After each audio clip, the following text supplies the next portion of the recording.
Baik, kita mulai Bapak Ibu sambil menunggu teman-teman yang akan bergabung. Yeah. Assalamualaikum warahmatullahi wabarakatuh. Waalaikumsalam warahmatullahi wabarakatuh.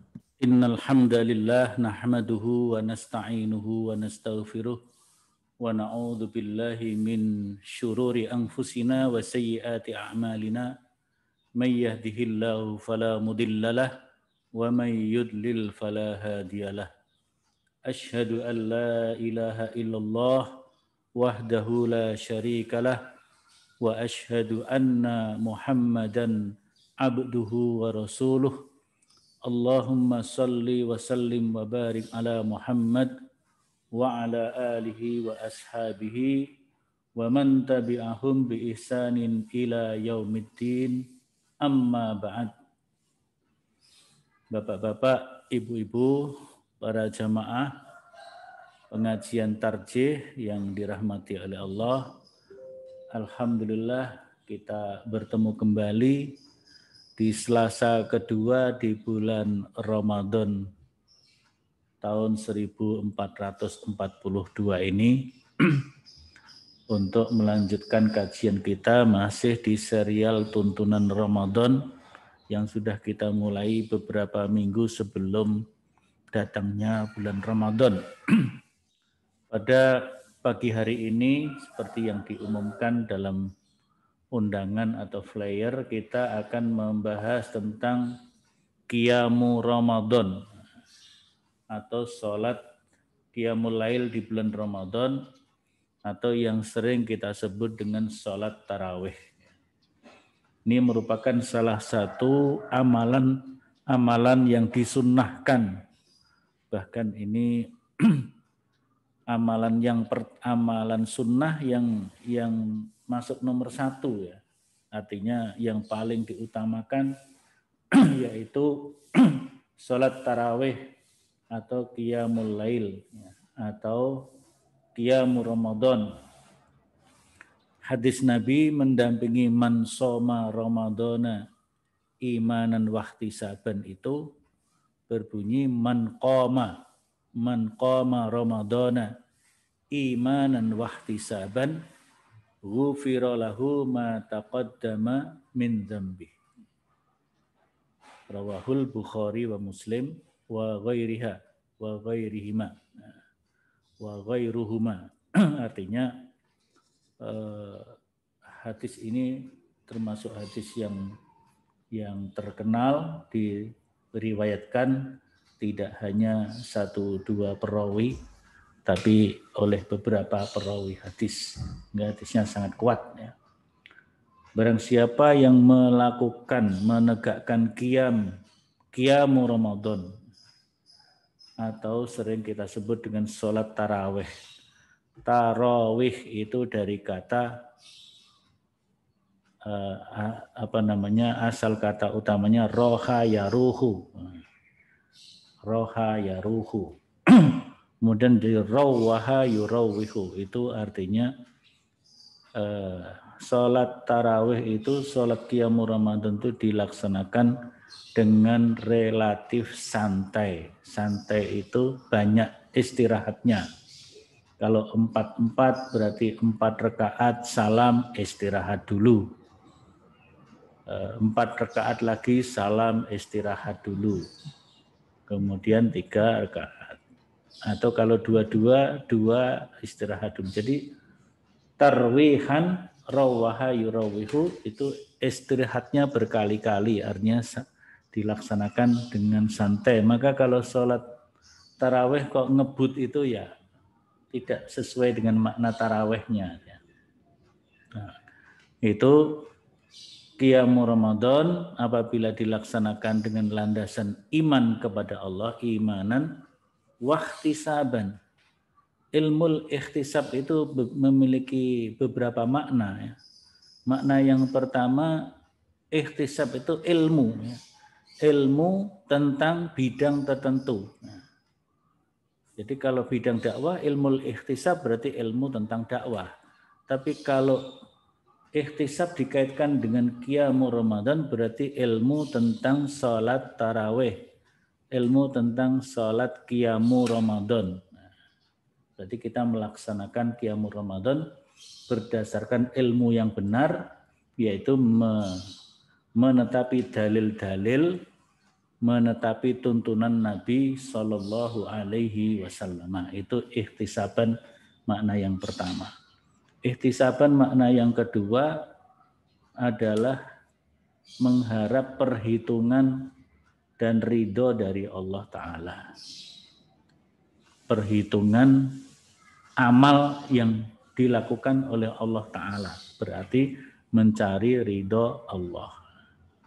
Jadi Qiyamul Lail berdasarkan iman, berdasarkan ilmu, dan mencari ridho Allah. Maka Allah jamin seperti yang disabdakan oleh Nabi, ghufira lahu ma taqaddama min dzambi.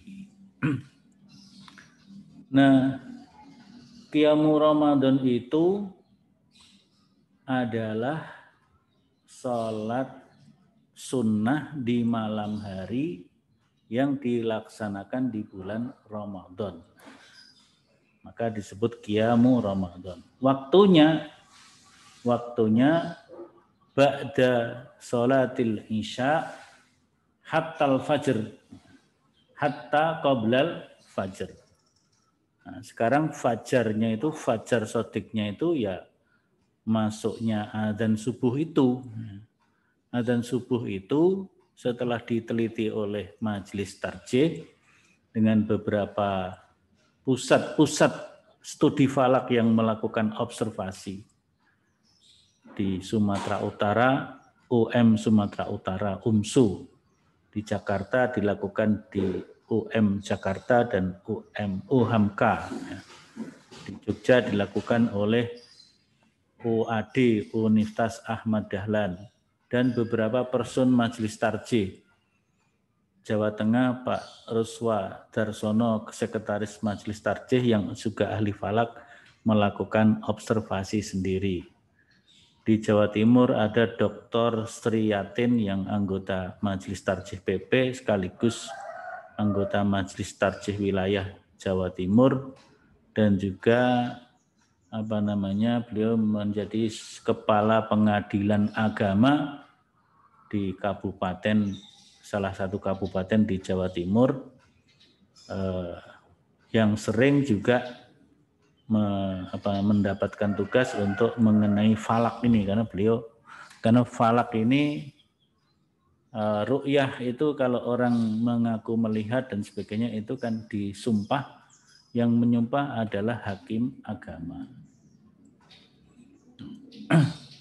Jadi berdasarkan itu subuhnya, kalau sekarang di Surakarta ini 4:29 itu subuhnya. Mungkin kalau sudah batas Kartosuro itu sudah mencapai 4:30-an mungkin ya, 4:30. Kadang-kadang satu titik di sama-sama kabupaten ada perbedaan meskipun biasanya dianggap sama. Seperti Karanganyar itu ya, kalau Karanganyar kota apalagi Tawangmangu tentu akan berbeda dengan Karanganyar Colomadu.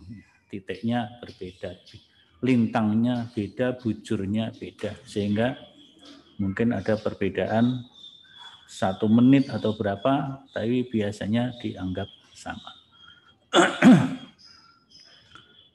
Nah, itu berdasarkan hadis riwayat Muslim dari Aisyah. Mungkin saya tampilkan saja hadisnya supaya Bapak Ibu bisa membaca.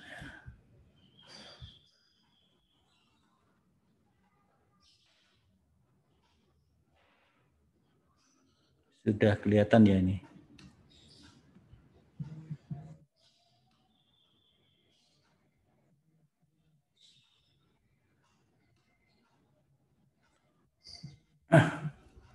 Ya, berdasarkan hadis dari Aisyah, an Aisyata zaujin Nabi, dari Aisyah istri Nabi sallallahu alaihi wasallam, qalat,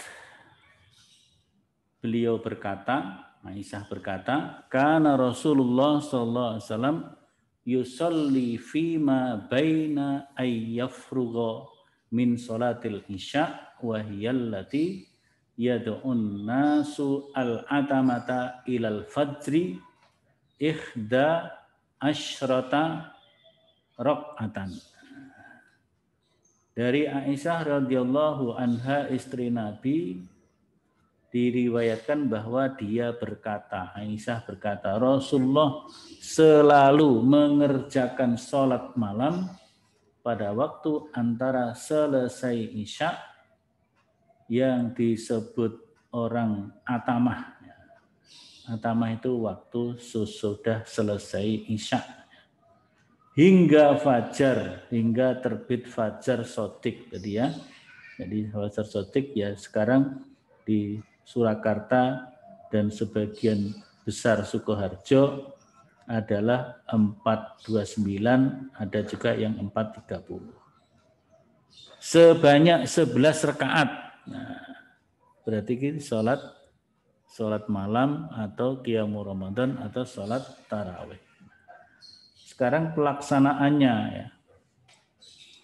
Pelaksanaan qiyamul Ramadan atau sholat tarawih ya.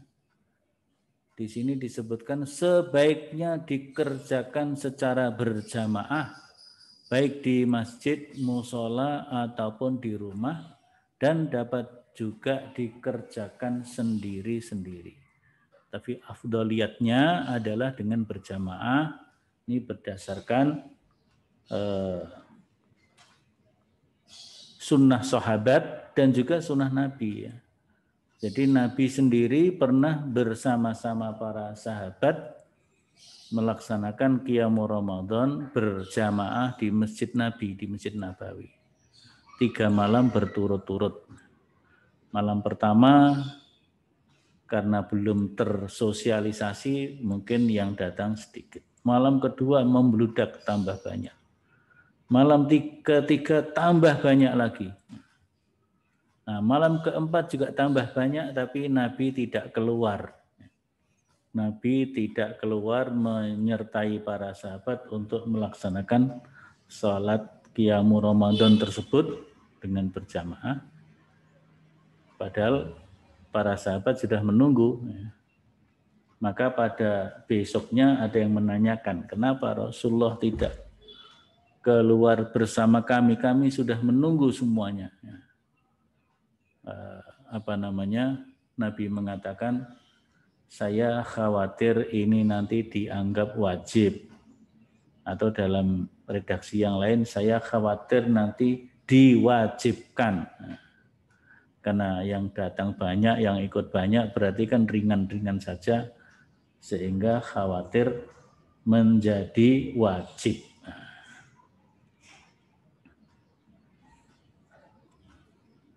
Jadi ini berdasarkan hadis dari Bukhari Muslim ya.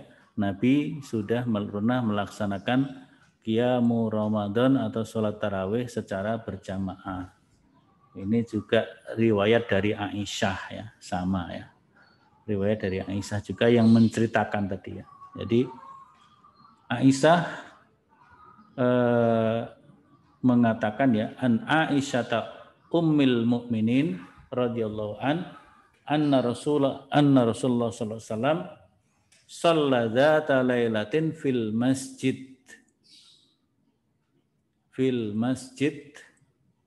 fa shalla bi salatihi nasun thumma shalla minal qabilah fa kasura annas thumma istama'u minal lailah as-salisah awir rabi'ah falam yakhruj ilaihim Rasulullah falamma asbaha qala qad ra'aitu alladzi sana'tum wa lam yamna'ni minal khuruj ilaikum ala anna khasyitu atau anni khasyitu antufrado alaikum wa dzalika fi Ramadan. Jadi ini cerita semakin hari semakin penuh jamaah yang mengikuti sholat malam bersama Nabi, tapi di malam yang keempat Nabi tidak keluar bersama mereka, maka ketika subuh atau ketika pagi Nabi menyatakan, ya, aku khawatir ini akan menjadi diwajibkan atas kalian. Kemudian Aisyah berkomentar juga, wadzalika fi Ramadan, dan itu terjadi di bulan Ramadan. Sehingga kemudian nanti pada masa Khalifah Umar bin Khattab, kemudian digerakkan oleh Umar bin Khattab sholat tarawih itu berjamaah di masjid-masjid umat Islam dan juga di musola-musola, di masjid-masjid, ya. Dikerjakan berjamaah, ya. Apabila dikerjakan berjamaah harus diatur dengan baik, teratur sehingga menimbulkan rasa khusyuk dan tenang, ya. Artinya di sini ketika kita melaksanakan sholat tarawih itu dengan berjamaah, dalam konteks saat ini kita masih berada di masa darurat COVID-19 di tahun yang kedua, karena betul-betul belum bebas dari corona, dari COVID. Maka protokol kesehatan juga masih harus diterapkan.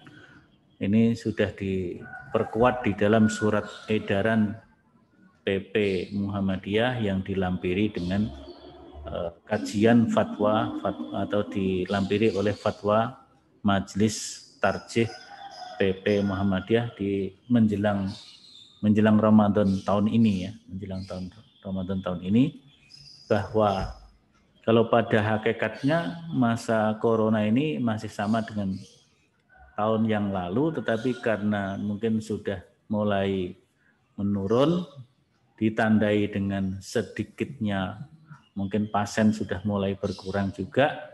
Kalau kita itu yang jelas sekarang sudah tidak sering terdengar bersautan suara sirene ambulan. Kalau mungkin 6 bulan, 7 bulan yang lalu itu setiap 10 menit, setiap 1/4 jam itu sirene ambulan itu terus bersuara di jalan sekitar kita ini. Kebetulan di makam haji Pabelan itu kan banyak rumah sakit, ya. OMS itu dikitari rumah sakit, ada Yarsis, ada ortopedi, ada UNS, di sebelah sana ada Panti Waloyo dan sebagainya.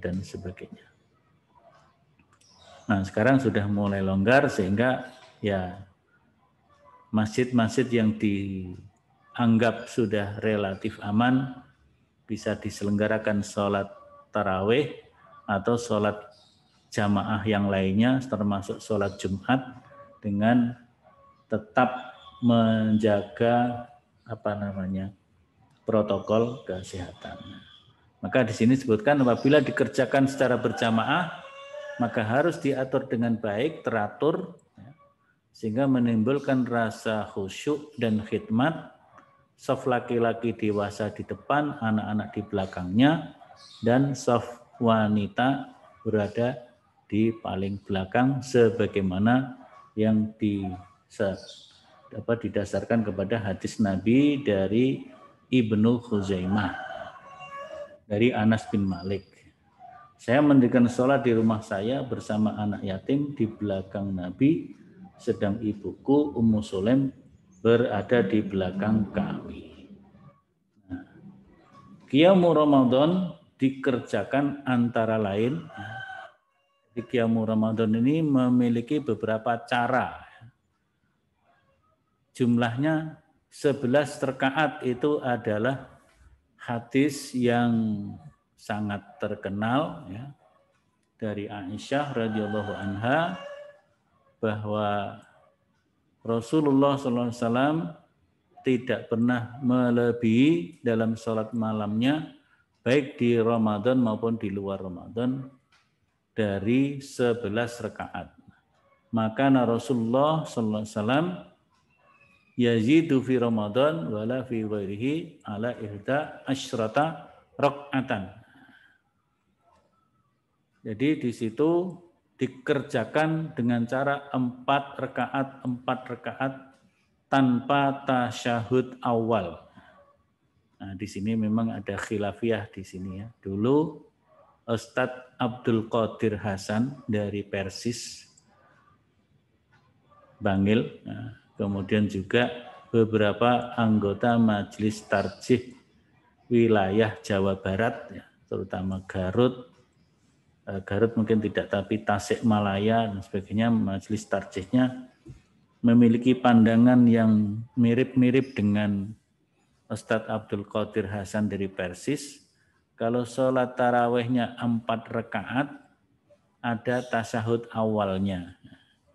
Tapi Majelis Tarjih PP Muhammadiyah, tim fatwa, dan sebagian besar Majelis Tarjih di seluruh Indonesia berpandangan bahwa 4 rakaat itu tanpa tasyahud awal. Dan kalau kita mengikuti hadis dari Aisyah itu, 4 rakaat itu fala tas'al an husnihinna. Jangan kau tanya betapa bagusnya, wa tulihinna, dan betapa panjangnya. Artinya surat yang dibaca, ya, kalau yang dialami oleh Ibnu Mas'ud bermakmum kepada Nabi, 4 rakaat itu sampai berapa juz, bahkan 1 rakaatnya itu lebih dari 1 juz. Jadi ketika Rasul membaca sudah 1 juz, Ibnu Mas'ud sudah bersiap-siap mau rukuk, ternyata masih tambah lagi. Sudah selesai juz yang kedua, Ibnu Mas'ud juga sudah siap-siap mau rukuk bersama Nabi, ternyata masih tambah lagi. Jadi betapa husnihinna wa tulihinna. Ya, kalau kita 1 rakaat 1 juz itu kira-kira ya jamaahnya udah lari semua. Tapi ya itulah yang dilakukan oleh Nabi menurut riwayat dari Aisyah. Ya. Bahkan Aisyah menceritakan sholat malamnya Nabi itu, karena beliau lakukan sendiri, betapa bagusnya, betapa panjangnya, sampai betisnya itu bengkak. Ya. Sampai betisnya itu bengkak karena lamanya.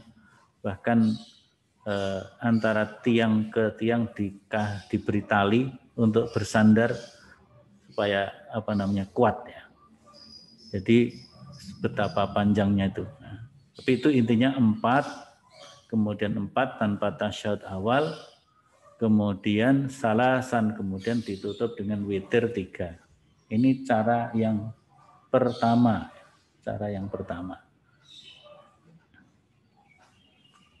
Nah, tetapi Qiyamul Ramadan atau sholat tarawih juga bisa diselenggarakan dengan tata cara, yaitu 2 rakaat, 2 rakaat, 2 rakaat, 2 rakaat, dan ditutup dengan 1 rakaat witir. Jadi kalau 2 rakaatnya sampai 5 kali atau 10 rakaat, kemudian ditutup dengan witir 1 rakaat. Ini didasarkan kepada hadis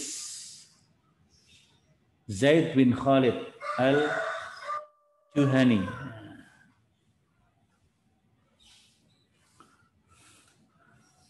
An Zaid bin Khalid al-Juhani annahu qala la'ar muqanna salata Rasulillahi sallallahu alaihi wasallam al-lailata fa shalla rak'ataini khafifataini thumma shalla rak'atain tawilatain thumma shalla rak'ataini wa huma duna allataini qablahuma thumma shalla rak'ataini wa huma duna allataini qablahuma summa shalla rak'ataini wa huma duna allataini qablahuma summa shalla rak'ataini wa huma duna allataini qablahuma summa awtara bidzalika salasa asyrata rak'atan. Jadi di dalam hadis ini dikatakan Nabi melaksanakan sholat tarawih itu dimulai dengan 2 rakaat ringan. Maka disebut khafifatain. Khafifatain itu artinya ringan. Jadi 2 rakaat hanya Fatihah saja tanpa surat. Ya, hanya Fatihah saja tanpa surat. Nah, itu namanya sholat, sebenarnya namanya sholat iftitah, sholat pembuka. Tapi di dalam sholat iftitah ada bacaan iftitahnya, ya, yaitu bacaannya Subhanallahi dzil malakuti wal jabaruti wal kibriyai wal azamah. Kalau di HPT tertulis Subhana dzil mulki wal malakuti wal izzati wal jabaruti wal kibriyai wal azamah. Setelah diteliti, matan itu tidak tersandarkan kepada hadis tertentu, kepada perawi tertentu yang kuat, dan yang ditemukan oleh tim tarjih PP Muhammadiyah itu sudah dimuat di dalam buku tanya jawab agama, kalau enggak salah jilid 3 atau jilid 4 ya. Doa iftitah pada sholat khafifatain atau sholat iftitah itu menjadi Subhanallahi dzil malakuti wal jabaruti wal kibriyai wal azamah. Kemudian baca Fatihah, kemudian rukuk. Nanti rakaat kedua Fatihah saja dan rukuk. Maka disebut khafifatain. Kemudian rakaataini tawilataini. Nah, kemudian setelah itu beliau melaksanakan 2 rakaat yang panjang. Berikutnya 2 rakaat yang panjang tapi tidak sepanjang yang pertama. Berikut nanti 2 rakaat panjang tapi tidak sepanjang yang sebelumnya. Dan seterusnya gitu ya.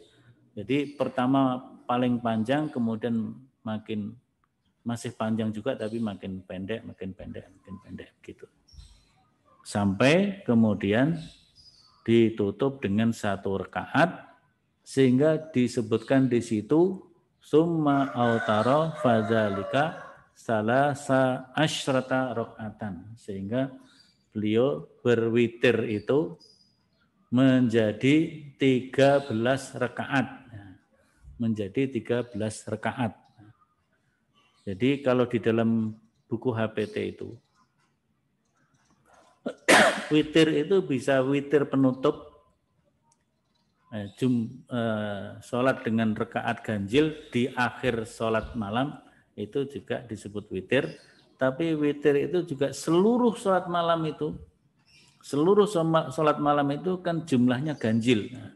Sehingga maka di sini disebutkan kemudian beliau berwitir dan itu menjadi 13 rakaat. Maka di dalam HPT ada keterangan itu. Jadi dari rakaat yang pertama sampai rakaat yang terakhir jumlahnya semuanya ganjil, maka itu semuanya juga disebut witir. Tapi yang biasa disebut dalam kitab-kitab fikih, witir adalah witir penutup. Ya. Witir adalah witir penutup. Nah, tadi disebut ada khafifatain, ada khafifatain. Maka di sini juga dijelaskan kalau kita sholatnya adalah 11 rakaat, ya, maka sebelum qiyamu Ramadan disunahkan menjalankan sholat 2 rakaat ringan, yang itu disebut dengan sholat iftitah. Tapi karena 2 rakaat ringan kita sering menyebutnya khafifatain. Khafifatain. Nah, di sini khafifatain ini berarti sholat untuk membuka, memulai. sebagaimana hadis dari Abu Hurairah riwayat Muslim. Abu Hurairah riwayat Muslim. An Abi Hurairah anin Nabi sallallahu alaihi wasallam qala idza qama ahadukum, jadi Nabi bersabda dawuh ya, apabila kamu akan melaksanakan sholat di waktu malam, sholat malam maksudnya, apabila di salah seorang dari kalian akan melaksanakan sholat malam, fal yaftatih, maka hendaklah kalian buka sholatahu, sholatnya itu bi rakaataini khafifatain, dengan 2 rakaat ringan tadi ya. Diawali takbiratul ihram, kemudian doa iftitahnya subhanallahi dzil malakuti wal jabaruti wal kibriyai wal azamah.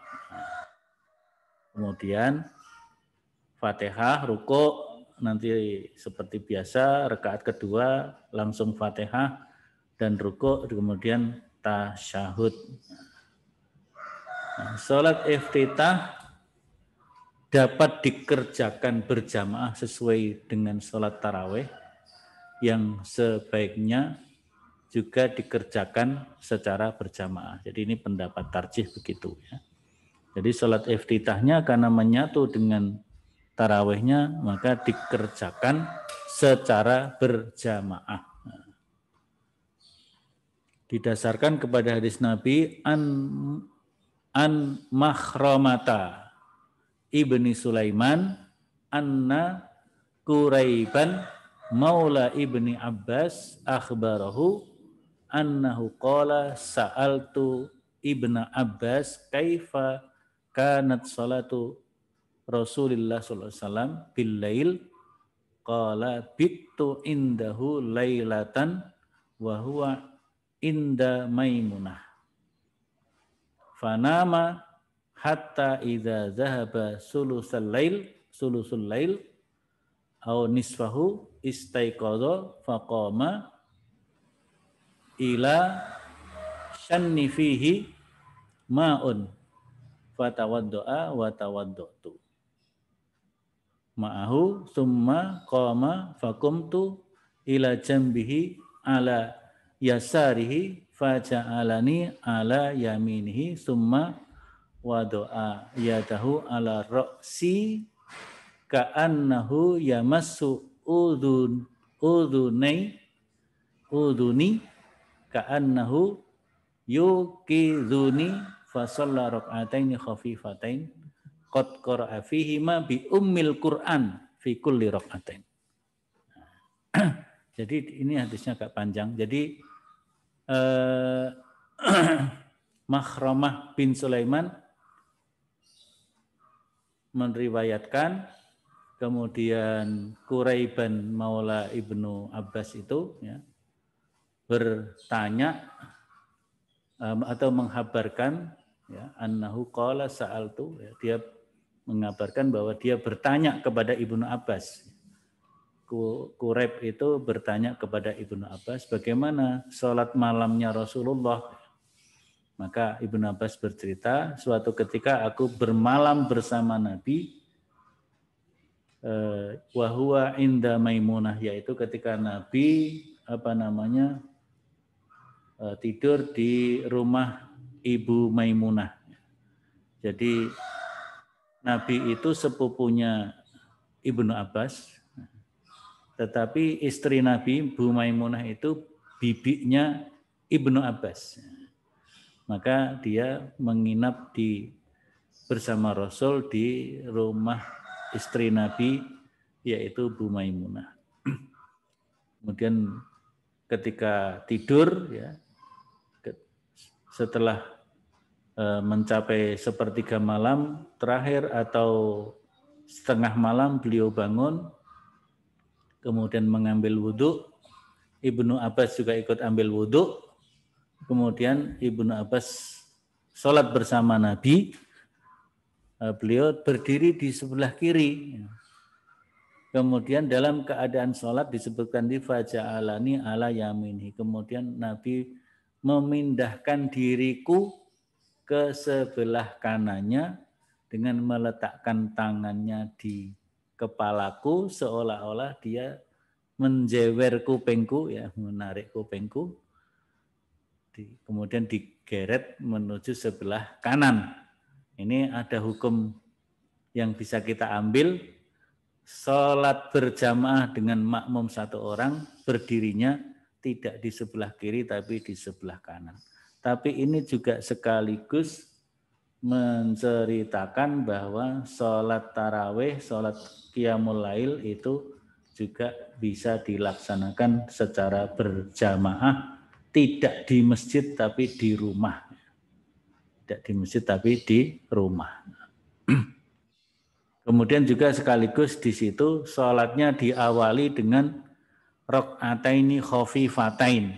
Jadi sholat khafifatain itu memang betul-betul masyru', ada dalilnya yang kuat. Ya. Disebutkan juga qara'a fihima bi ummil Qur'an, di setiap rakaat hanya dibaca Al-Fatihah saja. Dan kemudian beliau Ibnu Abbas bersama Nabi meneruskan sholatnya sampai 11 rakaat bil witri, dengan witirnya. Jadi kalau dengan khafifatanya menjadi 13 rakaat. Summa nama fa'atahu Bilal. Kemudian setelah sholat malam Nabi, karena ini mungkin di luar Ramadan ya, Nabi kemudian tidur sebentar, kemudian datanglah Bilal, kemudian Bilal itu azan subuh ya. Kemudian Nabi bangun dan sholat 2 rakaat, sholat sunat ya. Kemudian sholat bersama Nabi yaitu sholat subuh. Jadi ini tentang khafifatain ya. Khafifatain juga dilaksanakan dengan berjamaah seperti yang dilakukan oleh Ibnu Abbas bersama Nabi Sallallahu Alaihi Wasallam. Nah ini ya doa iftitahnya. Doa iftitahnya kalau dibanding dengan yang di HPT berbeda ya. Jadi yang di HPT itu dikoreksi oleh tuntunan ini karena didasarkan kepada dalil yang lebih jelas, lebih kuat ya. Bunyinya subhanallahi dzil malakuti wal jabaruti wal kibriyai wal azamah. Monggo nanti dihafalkan yang belum hafal ya. Ini hadisnya dari hadis Hudzaifah ini. Jadi kalau yang subhanallahi dzil malakut ini memang sudah ditemukan dengan dalil yang jelas ya. Kalau yang di HPT dicek ulang ternyata tidak ditemukan. Sehingga memang di sana juga tidak disebutkan dalilnya, tapi hanya disebutkan teks doanya.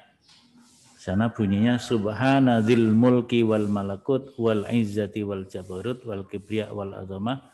Itu diganti, dikoreksi menjadi subhanallahi zil malakuti wal jabaruti wal kibriyai wal azamah. Ini tentang iftitah ya. Bacaan surat yang dibaca setelah membaca Fatihah pada 3 rakaat witir itu juga tertentu ya. Jadi pada sholat witir penutup 3 rakaat itu setelah Al-Fatihah disunahkan membaca surat tertentu yaitu Al-A'la rakaat pertama atau Sabbihisma rabbikal a'la. Yang kedua adalah Al-Kafirun, Qul ya ayyuhal kafirun, dan yang ketiga adalah surat Al-Ikhlas. Tentu ini yang afdal seperti itu ya, sesuai dengan sunnah Nabi sebagaimana hadis riwayat Ubay bin Ka'ab ditakhrij oleh An-Nasai, At-Tirmidzi dan Ibnu Majah.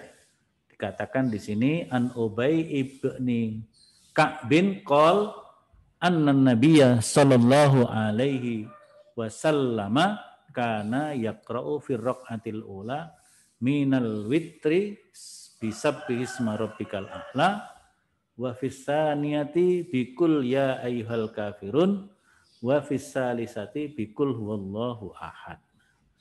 Nah, kalau tidak membaca surat ini tapi baca surat yang lain apakah enggak boleh? Ya boleh saja. Tetapi yang afdol sesuai dengan yang diriwayatkan oleh Ubay bin Ka'ab ini ya. Nah, kemudian selesai 3 rakaat witir, kemudian membaca Subhanal Malikil Kudus 3 kali, dan ini disuarakan. Disuarakan artinya kanan kiri kita mendengar bacaan kita ketika mengucapkan Subhanal Malikil Kudus, Subhanal Malikil Kudus, Subhanal Malikil Kudus, kemudian ditutup dengan Rabbul Malaikati Warruh atau Robbi. Kalau kita baca Robbi artinya itu lanjutan dari Subhanal Malikil Kudus. Tapi kalau kita membaca Rabbul Malaikati Warruh, seolah-olah Rabbul Malaikati itu kalimat tersendiri. Nah, jadi ini didasarkan juga hadis Ubay bin Ka'ab juga ya, yang diriwayatkan oleh Abu Daud. Jadi Subhanal Malikil Kudus, Subhanal Malikil Kudus, kemudian juga dalam riwayat At-Tabrani setelah ketiga kali kemudian ditutup dengan Rabbil Malaikati Warruh. Ini hadis lengkapnya tentang salat witir 3 rakaat. Yang pertama, rakaat pertama dengan Sabihis, rakaat kedua dengan Al-Kafirun, rakaat ketiga dengan Qul Huwallahu Ahad, kemudian ditutup setelah selesai witir dengan bacaan Subhanal Malikil Kudus 3 kali. Dan di yang ketiga itu semakin keras, semakin nyaring gitu ya. Diangkat suaranya, kemudian ditutup dengan Rabbil Malaikati Warruh, juga dengan suara yang nyaring, artinya kanan kiri kita mendengar suara kita. Dan itu sebenarnya dibaca sendiri-sendiri, tidak ada tuntunan dipimpin oleh imam. Tapi kalau dipimpin ya asal itu tidak dianggap sebagai satu keharusan, tidak apa-apa. Nah, ini tentang sholat Qiyamu Ramadan atau sholat witir yang atau sholat taraweh yang dipilih, yang utama ya.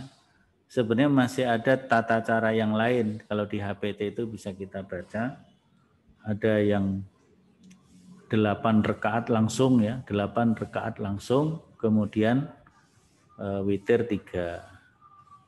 Atau ada yang 9 rakaat langsung, kemudian diakhiri dengan sholat 2 rakaat.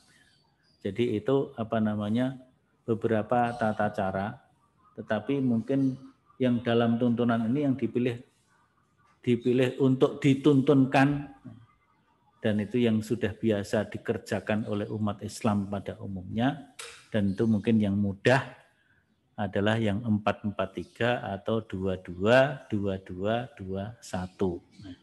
Sedangkan yang lainnya boleh dilaksanakan tetapi tidak menjadi pilihan karena mungkin tidak terbiasa dilakukan oleh umat Islam pada umumnya. Tarawih langsung 8 rakaat itu ya di samping tidak biasa, kemungkinan juga sulit ya. Nah, bisa jadi imamnya lupa ini sudah keberapa nanti karena banyak banget ya. 8 atau 9. Kalau 9 rakaat itu ada tata caranya tersendiri. Jadi rakaat 1, 2, 3, 4, 5, 6, 7, 8, 9. Nah, sampai ke 8 baru ada tasyahud awal, kemudian ditutup tasyahud akhir di rakaat ke-9. Bisa juga dengan 7 rakaat langsung, nanti baru tambah dengan 4 rakaat berikutnya. Nah, jadi itu tata cara sholat tarawih itu memang bermacam-macam, tetapi nampaknya yang dipilih untuk dituntunkan dalam tuntunan Ramadan ini hanya 2, yaitu yang 4-4-3 atau 22-22-21, tapi kesemuanya disunahkan diawali dengan sholat sunnah khafifatain. Nah, sholat sunnah khafifatain ini menurut pendapat beberapa ulama tarjih kita itu dikerjakan, disunahkan untuk dikerjakan apabila betul-betul kita baru akan memulai sholat tarawih itu. Artinya sebelumnya tidak ada sholat-sholat yang lain. Ya. Kalau kita melaksanakan sholat isya, kemudian sholat ba'diyah isya, setelah itu langsung tarawih, maka ini ada 2 pilihan, boleh diawali dengan khafifatain atau boleh juga tidak diawali karena sebelumnya sudah ada sholat. Tetapi apabila kita laksanakan sholat isya, kemudian sholat sunnah rawatib ba'dal isya, kemudian nanti ada kajian terlebih dahulu, misalnya ada kultum, ada ceramah tarawih, ada tablik tarawih setelah qobla tarawih gitu ya. Maka karena sudah diselai aktivitas lain, maka sebaiknya afdaliyatnya tetap dimulai dengan khafifatain. Dimulai dengan khafifatain. Tapi kalau tidak ada sela-sela, maka kita langsung sholat tarawih tanpa khafifatain karena sudah diwakili oleh sholat sunat sebelumnya. Seperti kalau kita mau ikhram ya, mau ikhram untuk umroh atau untuk haji itu kan begitu juga. Tidak ada sholat sunat ikhram secara khusus. Ya. Maka yang ada adalah ketika kita di Bir Ali, kita ganti kayak pakaian ikhram, ganti pakaian ikhram, kita berwudu, mungkin ada yang mandi atau wudu saja, kemudian pakai pakaian ikhram, maka kita bisa laksanakan sholat sunatnya. Karena di Bir Ali itu di masjid, maka kita sholat sunat tahiyatul masjid. Atau sholat sunnah wudu, sholat sunat tuhur atau wudu, sholat sunnah setelah wudu 2 rakaat. Mungkin sholat sunat setelah wudu 2 rakaat ditambah tahiyatul masjid. Nah, habis itu sudah nggak ada sholat sunat ikhram. Ya. Jadi tidak ada sholat sunat ikhram. Nah, sholat iftitah kira-kira juga seperti itu. Selanjutnya sedikit tentang Idul Fitri. Ini bagian akhir dari tuntunan Ramadan. Tentang Idul Fitri, ketika berakhir Ramadan, berarti kalau tahun ini nanti setelah hari ke-30, ya, maka sore malamnya setelah terbenam matahari disunahkan memperbanyak takbir, ya, memperbanyak takbir. Ini singkat saja ya. Memperbanyak takbir. Kemudian sebelum berangkat ke tempat sholat hendaklah memakai pakaian yang terbaik. Memakai pakaian yang terbaik yang dimilikinya. Terbaik itu bisa terbaru atau tidak terbaru. Kalau punya yang baru berarti terbaru. Tapi yang terbaik yang dimilikinya, memakai wewangian dan makan secukupnya. Ini Idul Fitri makan dulu. Boleh mungkin hanya makan kurma, minum secukupnya, atau makan apa boleh. Waktu berangkat ke tempat sholat juga selalu membaca takbir. Allahu Akbar, la ilaha illallah, Allahu Akbar, Allahu Akbar walillahil hamd. Adapun pada waktu pulang mengambil jalan yang berbeda ketika berangkat. Ini sunahnya begitu. Jadi kalau mungkin berangkatnya lewat jalur jalan besar, pulangnya jalur jalan kecil atau sebaliknya. Ini sunnahnya didasarkan kepada beberapa hadis Nabi, diantaranya ini ya, riwayat Al-Hakim. Jadi disebutkan Nabi SAW memerintahkan agar ketika sholat id memakai an-nalbasa ajwada ma najid. Jadi memakai pakaian yang terbaik yang dimiliki. Wa an-natatayyaba bi ajwadi ma najid, dan memakai wewangian yang terbaik yang dimiliki. Wa an-nudhi bi asmani ma najid. Ini kalau Idul Adha. Dan menyembelih binatang yang paling gemuk. Ini kalau Idul Adha. Kemudian juga menempuh jalan yang berbeda. Idza kharaja ilal id yarji'u fi ghairi tariq alladzi kharaja fihi. Jadi menempuh jalan yang berbeda. Itu sunnahnya begitu. Ya mungkin bisa dimaknai apa kan gitu. Kalau masa-masa dulu mungkin masa keamanan itu juga bisa berarti seperti itu ya. Mungkin demi keamanan berangkat dan pulangnya berbeda, bisa jadi itu. Tapi inilah sunnahnya seperti itu ya, tuntunannya seperti itu.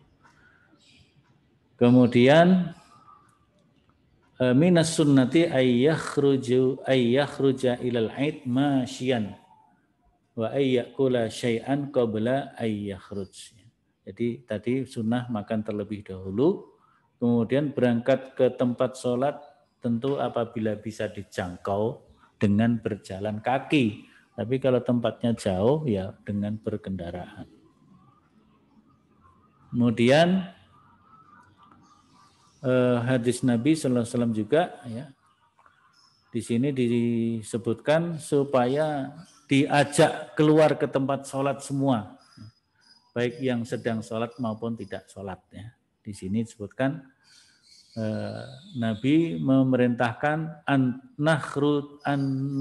an-nukhrijahunna fil fitri wal adha. Yang pertama al-awatik.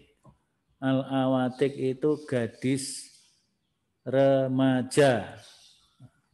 Wal khuyyado, wanita yang sedang haid. Wa zawatil khudur, dan gadis yang sedang dipingit, wanita pingitan, wanita yang mau nikah itu dipingit ya. Kan kalau mau nikah nggak boleh keluar-keluar jauh-jauh gitu ya. Namanya dipingit ya. Tapi semuanya harus dikeluarkan, diajak keluar menuju tempat sholatnya. Fa'ammal khuyyat, sedangkan wanita yang sedang haid, fayatazilna as-shalah, maka hendaklah dia, orang yang sedang haid itu tidak memasuki tempat sholat. Ya, tidak memasuki tempat sholat, artinya terpisah dari tempat sholat. Untuk apa itu? Wa yashhadna al-khaira wa da'watal muslimin. Semuanya itu dalam rangka agar semua orang dapat menyaksikan kebaikan hari raya dan juga dakwah bagi kaum muslimin, wadah watal muslimin, panggilan dan doa bagi kaum muslimin. Qultu ya Rasulullah ihdana la yakunu laha jilbab, qala litul bisha ukhtuha min jilbabiha. Ada yang bertanya kepada Nabi, bagaimana salah seorang kami enggak punya baju jilbab ya Rasul? Nabi menjawab, hendaklah temannya meminjami baju kurungnya, meminjami jilbabnya. Ini lafaz takbir yang ditemukan, yang disunnahkan berdasarkan lafaz dari Ibnu Mas'ud dan Umar, ya, yaitu Allahu Akbar, la ilaha illallah, wallahu akbar, Allahu akbar, walillahil hamd. Berdasarkan Hadis dari Umar dan Ibnu Mas'ud. Kita memilih lafadz yang Allahu Akbarnya 2 kali. Nah, majlis tarjih gitu ya. Nah, kemudian juga masuki waktu Idul Fitri membayar zakat fitri. Nah, jadi istilah yang dipilih oleh majlis tarjih namanya zakat fitri, bukan zakat fitrah. Bukan zakatul fitrah tapi zakatul fitri. Jadi zakat fitri diwajibkan kepada semua orang, muslim muslimah, tua muda, dan juga anak kecil yang ditanggung oleh kepala keluarganya pada menjelang hari raya Idul Fitri, yaitu orang yang memiliki kelebihan makanan pokok. Zakat fitri berupa makanan pokok 1 sok, kurang lebih 2,5 kilogram atau 3 liter. Zakat fitri ditunaikan pada akhir Ramadan selambat-lambatnya sebelum sholat. Apabila ditunaikan sesudah sholat, maka dia berubah tidak menjadi zakat fitri tapi sedekah biasa. Tujuan zakat fitri membersihkan orang yang berpuasa, tuhratan lis-shaimi, dari dosa-dosa ketika berpuasa. Mungkin ada hal-hal yang mengurangi nilai puasa, ya, maka disucikan dengan zakat fitri, dibersihkan dengan zakat fitri, tapi juga sekaligus menjadi media untuk menyantuni para fakir miskin. Ini hadisnya ya, saya kira sudah terkenal. Tuhratan lis-shaimi anil lagwi warrafasi wa tu'matan lil masakin. Nah, barang siapa yang membayar sebelum sholat id, man addaha qabla sholah, fahiya zakatun makbulah, wa man addaha ba'da sholah, fahiya sodaqotun minas sodaqot. Nah, jadi kalau dibayarnya sesudah sholat, ya sudah tidak berfungsi zakat fitrinya, tapi berubah fungsi menjadi sodaqoh seperti sodaqoh pada umumnya. Jadi semua diwajibkan yang punya kelebihan bahan makanan pokok. Yang enggak punya ya berarti berhak menerima. Ya, itu saya kira. Ya. Dalam sholat id ada khutbahnya. Ya. Jadi sholat id 2 rakaat, sholatnya agak berbeda dengan sholat yang lain, yaitu adanya takbir zawaid. Takbir zawaid, takbir tambahan 7 dan 5. 7 di rakaat pertama, 5 di rakaat kedua. Setelah sholat, kemudian dilanjutkan dengan khutbah id. Khutbah id, kalau sekarang karena sudah ada pengeras suara yang bisa diperdengarkan khutbah itu sampai jamaah paling belakang, maka khutbahnya 1 kali saja. Khutbahnya 1 kali saja. Tapi kalau pada zaman Nabi, sebenarnya hakikatnya khutbahnya sekali juga. Jadi Nabi khutbah, selesai khutbah, kemudian turun, beliau menuju jamaah perempuan. Karena mungkin dikhawatirkan jamaah perempuan nggak mendengarkan, nggak terdengar karena tidak ada loudspeaker, tidak ada pengeras suara. Sehingga Nabi pindah ke jamaah perempuan memberi nasihat kepada jamaah perempuan. Nah, kemudian itu dianggap khutbahnya 2 kali. Maka ada kitab fikih yang menyampaikan khutbah Idul Fitri, Idul Adha dengan khutbah 2 kali. Nah, majelis tarjih berpandangan khutbahnya 1 kali saja. Nah, kalau di sini kan disebutkan Nabi setelah menyampaikan khutbah di jamaah yang di depan, jamaah laki-laki, kemudian pindah ke jamaah perempuan memberi nasihat lagi. Tapi itu sekarang sudah tidak diperlukan karena sudah ada pengeras suara yang bisa sampai kepada jamaah yang paling belakang. Saya kira ini Bapak Ibu Terkait dengan masa pandemi tentunya sholat idnya tentu bisa dikonsultasikan dengan para pimpinan, pemerintah juga bahwa di tempat kita sudah dimungkinkan sholat id di tempat terbuka bersama-sama atau belum. Ya. Maka di situ pertimbangan-pertimbangannya kalau sudah bisa ya kita laksanakan tentu dengan menerapkan protokol kesehatan yang ketat, apalagi kalau terbuka nanti orang yang datang itu macam-macam kita tidak tahu ya. Maka protokol kesehatan berjarak, softnya berjarak, kemudian memakai masker, mencuci tangan dan seterusnya dan seterusnya. Saya kira demikian Bapak Ibu, kita cukupkan, masih ada waktu kurang lebih 10-15 menit untuk tanya jawab.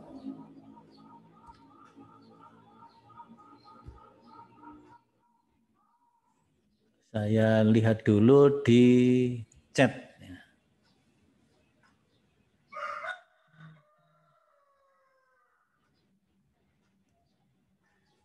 Di chat tentang pertanyaan tentang zakat dari Bu Indrawati. Tentang zakat. Untuk zakat fitri, apakah petugas Lazismu wajib mencatat nama-nama person, perorangan, atau cukup nama kakak saja? Misalnya keluarga si fulan 5 orang. Ya kalau ada kepanitiaan, ya bagus juga kalau dicatat. Ya. Baik nama-nama secara person maupun nama-nama dalam satu kakak ya, misalnya satu kakak Pak Muhammad Dai misalnya, anggota keluarganya misalnya 5, tidak usah disebut satu-satu tapi disebutkan kakak ini anggotanya 5 berarti 5 sok. Nah, 5 sok itu berarti 5 kali 3 liter atau 15 liter atau 5 kali 2,5 kilogram berarti berapa? 12,5 kilogram dari KKA gitu ya. Atau disebutkan KKA dalam kurung nama ABCDE. Boleh juga begitu. Karena ada kepanitiaan melalui Lazismu ya tercatat dengan baik, termasuk Lazismu atau panitia mencatat orang-orang yang perlu diberi zakat fitri itu.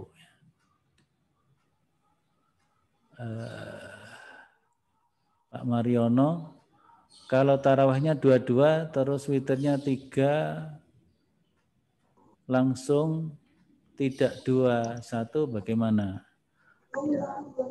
Kalau di dalam HPT atau dalam tuntunan itu memang memilih 22 kemudian 21. Tapi kalau langsung 3 boleh apa enggak? Saya memakai pendapat salah seorang ulama saja ya. Jadi, ulama Muhammadiyah juga dalam hal ini Ustadz Adi Hidayat. Beliau berpandangan witirnya 1 monggo, minimal itu 1 memang, 3 monggo, 5 juga boleh gitu.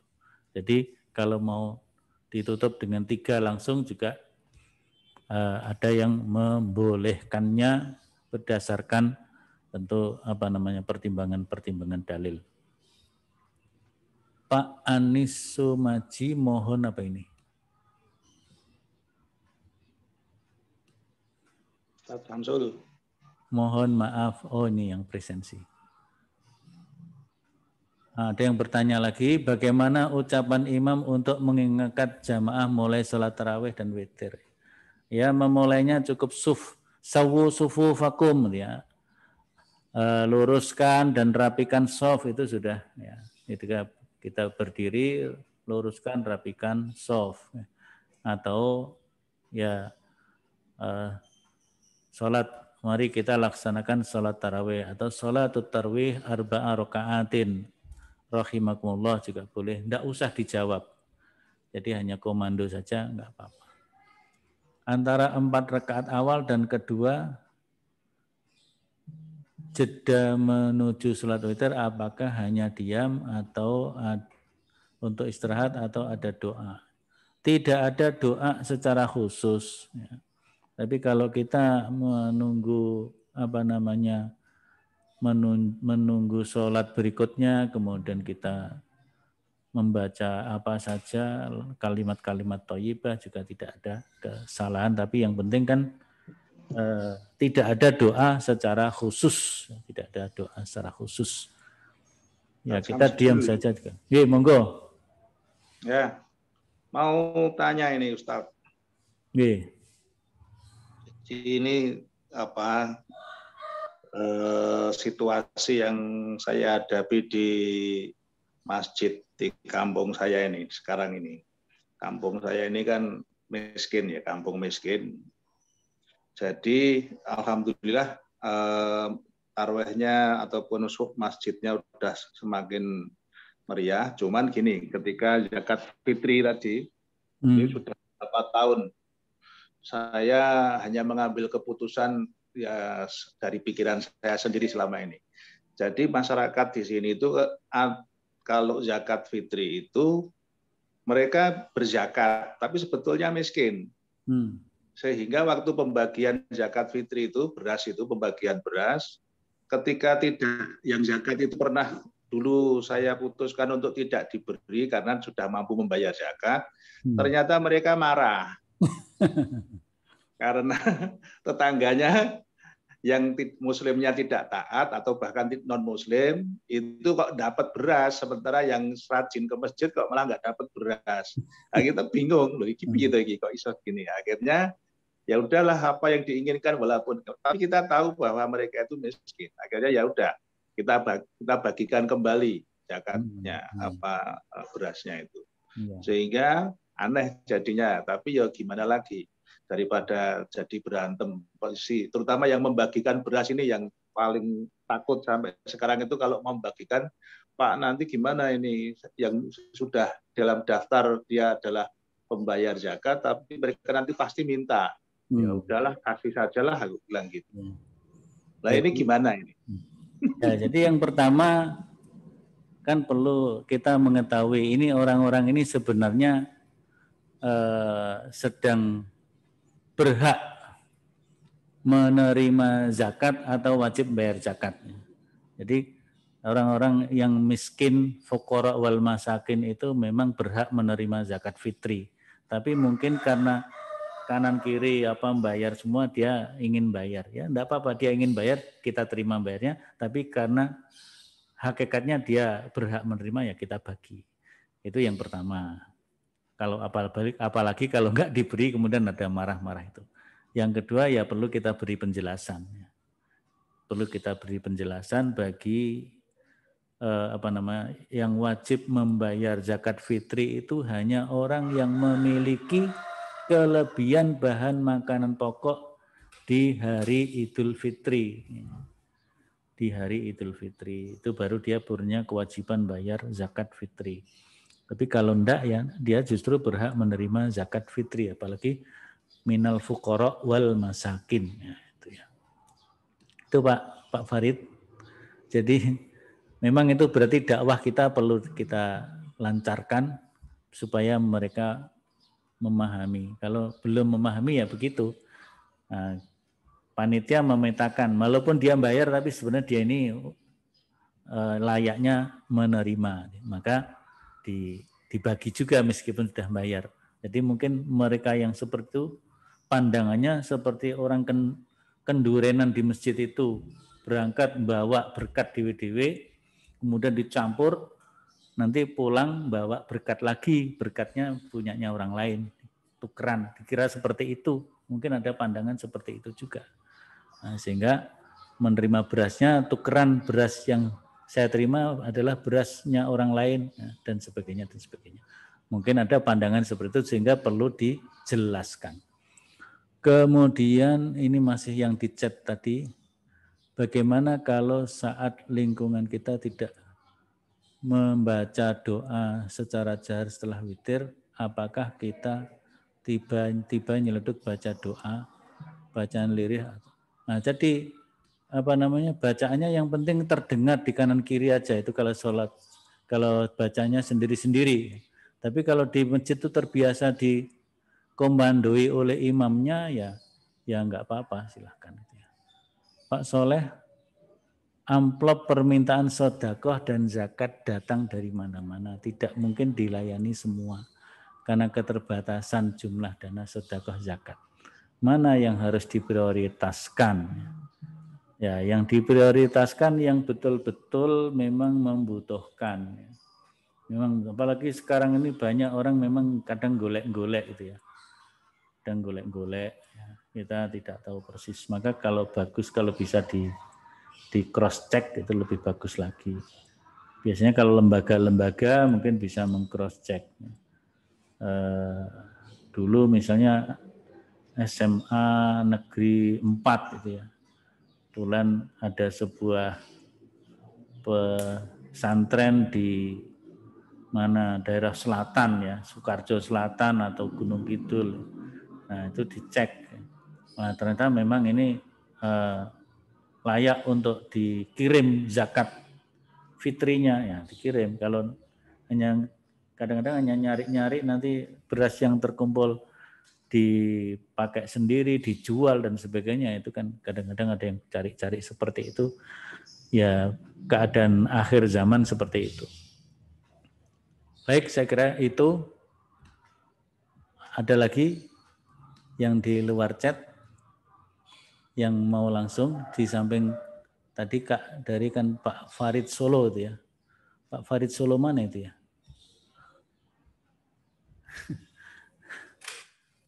Solo Madu. Oh, Solo. Yang tadi yang masalah Pak Farid tadi yang masalah beras itu, itu memang juga terjadi di kampung saya. Sampai kemarin itu juga bingung Mas Yan, awal Ramadan kan juga rapat. Dalanya ya sama bahwa mereka yang membagikan mereka yang memberikan membayar zakat. Nah mereka berpikir membayar zakat itu menyempurnakan puasa, itu katanya gitu Pak. Kemudian maka saya setelah sempurna ya boleh bang saya masih menerima. Saya itu memang kemarin sampai ketua takminya ini harus dijelaskan nih Pak Muslim, ini tugasnya Pak Muslim. Nah ini mumpung ini Ustaz. Nanti mohon ini untuk diperjelas. Sebenarnya dasar kalau saya apakah dulu juga ada yang mengatakan Ustaz itu betul apa tidak bahwa orang yang membayar zakat itu juga tidak berhak untuk menerima zakat. Karena dia sudah membayar zakat, kita tidak berhak menerima zakat. Dia mengatakan seperti itu. Itu terutama untuk zakat fitri. Kemudian gimana dengan zakat mal Ustaz? Kedua kan itu. Karena kan kalau di dalam Idul Fitri kan juga ada kadang-kadang selain dia memberikan zakat fitrah, dia juga memberikan zakat malnya. Gimana Ustaz? Ya kalau itu ya zakat fitri dengan zakat mal memang harus dipisahkan. Karena memang peruntukannya berbeda. Kalau zakat fitri ya tadi diperuntukkan bagi fuqara wal masakin. Tapi memang tempat-tempat tertentu dulu saya juga pernah menemukan ketika saya pernah bertugas Ramadan di Wonogiri juga begitu. Semuanya datang membayar zakat fitri semua. Ya. Jadi kalau nggak bayar rasanya mungkin gimana gitu mereka ya. Tapi mereka mengharapkan nanti dapat gitu. Nah, yang seperti itu ya maka panitia perlu memetakan ini orang-orang yang memang betul-betul layak dan berhak menerima ya meskipun dia sudah bayar diberikan. Bahkan dia itu dapatnya dari beberapa masjid Ustaz. Lah iya makanya tapi tentu tugas kita adalah memberikan penjelasan. Secara hukumnya ya memang yang berhak membayar itu ya sebaiknya tidak menerima ya Ustaz. Sebaiknya dalam artian ya memang afdalnya begitu. Yang sudah bayar yang enggak menerima. Tapi kan dia bayarnya bukan karena mampu kadang-kadang. Bayarnya menyempurnakan puasa tadi. Oh, ada yang menyempurnakan puasa kalau itu ya masih bagus ya. Tapi ada yang membayar karena memang ya liane do bayar masa aku ora bayar kan gitu. Tapi nah, jadi ada pemahaman seperti itu, apalagi tadi ya seperti orang kenduren di masjid itu masing-masing bawa berkat dewe-dewe campur aduk nanti pulang bawa berkat lagi yang sudah tukar dengan punyanya yang lain, jadi bisa Ini saling. yang kedua Ustaz. Bisa Kalau saling. zakat mal Ustaz, dia kan juga memberikan zakat mal. Kemudian yang yang membayar zakat itu memang panitia yang yang tidak berzakat fitrah dan dia mampu.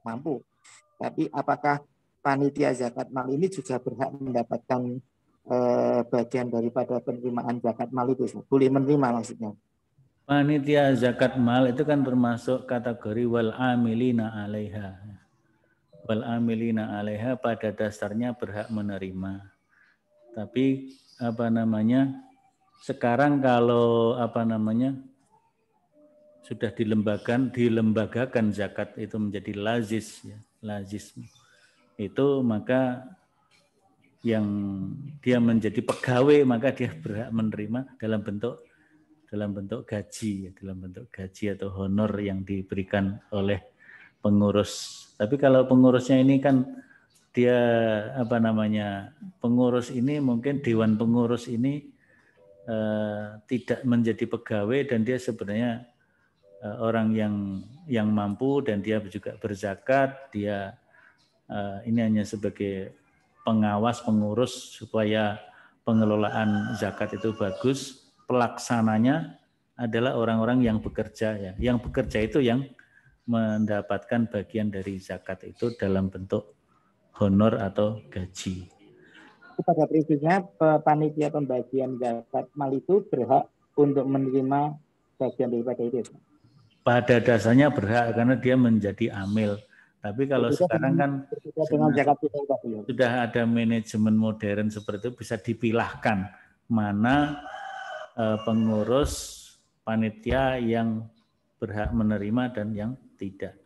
Jadi misalnya dosen UMS, dia gajinya bahkan mencapai lebih dari nisab dan dia sudah membayar zakat, dia menjadi pengurus lazis, maka dia sebenarnya termasuk tidak berhak menerima lagi karena dia menjadi muzaki sudah. Dia sudah menjadi muzaki. Tapi kalau dia di dalam lazismu itu menjadi pekerjanya, pegawainya yang tidak ada pekerjaan lain selain itu dan penghasilannya mengharap dari situ memang. Nah, itu dia termasuk wal amilina 'alaiha. Jadi wal amilina 'alaiha itu dalam konteks manajemen modern ya sudah sedemikian rupa diatur, ya. Seperti juga kalau aspek-aspek yang lain, misalnya kemarin tentang wa 'alal ladzina yutiqunahu itu kan perlu pendapat dari ahli medis. Seorang yang hamil ini boleh tidak puasa atau harus puasa dengan melihat kekuatannya. Kalau dia berpuasa ternyata tidak berpengaruh kepada kesehatan janin yang dikandungnya, maka dia tetap wajib puasa. Dia tetap berpuasa lebih bagus. Tapi kalau setelah diteliti oleh ahli medis, oleh dokter, ini berpengaruh kepada kandungannya, ya sebaiknya dia berbuka, tidak berpuasa dengan membayar fidyah. Nanti ketika menyusui juga begitu. Kalau berpuasa mempengaruhi produksi ASI-nya yang mempengaruhi kepada bayi yang disusuinya, maka dia ini kan kalau ada advice dokter akan lebih bagus. Tapi kalau nggak ada advice dokter ya sudah ikuti dalilnya Ibnu Abbas itu enggak apa-apa, ya. Pokoknya menyusui ora poso ora apa-apa diganti fidyah. Hamil enggak puasa enggak apa-apa diganti fidyah. Kira-kira seperti itu kalau bodonannya begitu. Tapi kalau lebih teliti dengan advice dokter kan ada dalil berikutnya wa antasumu khairul lakum in kuntum ta'lamun. Berarti ta'lamun itu dengan ilmu juga. Berarti untuk menetapkan orang berpuasa atau tidak dalam keadaan hamil menyusui berdasarkan ilmu kesehatan atau ilmu kedokteran. Gitu Pak Muslih. Saya kira kita cukupkan. Sudah lebih waktunya, harusnya 8:04 selesai. Terima kasih. Untuk yang akan datang kita juga akan mulai jam 7. Terima kasih. Kurang lebihnya mohon maaf. Nasrun minallah wa fathun qarib. Dan kita tutup dengan kafaratul majlis. Subhanakallahumma Subhanaka Allahumma wa bihamdika asyhadu an la ilaha illa anta astaghfiruka wa atubu ilaik. Amin. Wassalamualaikum warahmatullahi wabarakatuh. Waalaikumsalam warahmatullahi wabarakatuh.